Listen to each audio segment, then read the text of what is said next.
Hello. So I'm often asked about planning digitally, and I have developed some OneNote digital planners.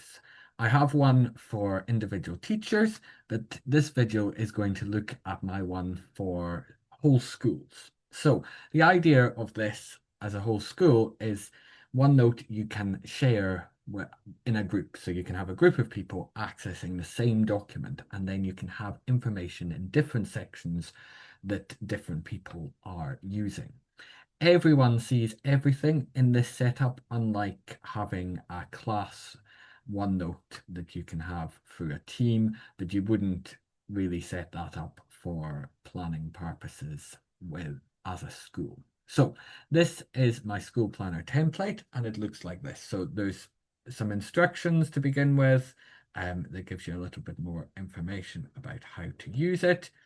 Then the idea on this one, I thought, is you would have some things that everyone needs to access. So I've got called this section school policies. Things can be renamed, but there I've got a section for behavior policy, child protection, homework policy, and so on. Then you've got a section for useful information. So maybe that's account logins for something or whatever you find useful.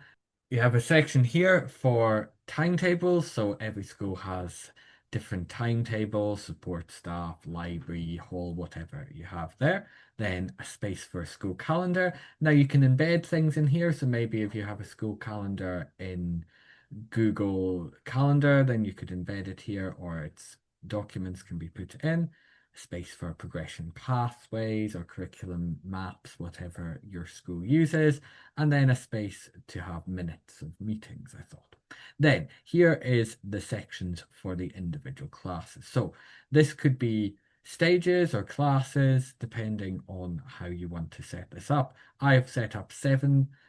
They can all be renamed, and you could add more, you can duplicate them. But within each class, there's key information, there's then overviews, so that where you would maybe put in your overview plans. Then I've got a section for weekly planning. So the weekly planning, this one, the template you'll receive doesn't have any dates in it. You add your own dates, but it's split into 4 terms. And each term you can have, your teachers can have a timetable that they customize themselves, and then that can be copied to each page and changed a little bit. I set it up like this because actually copying to each page, you might have things that you always have on your timetable. So doing one template and then copying it is easier than having to add it to each page individually. Then a space for assessment and a space for notes. So that is my school planner template. As I say, there's also a individual teacher planner template available that looks more like just the individual section with a few more parts to it. But I hope you find this useful. You can download it from my website.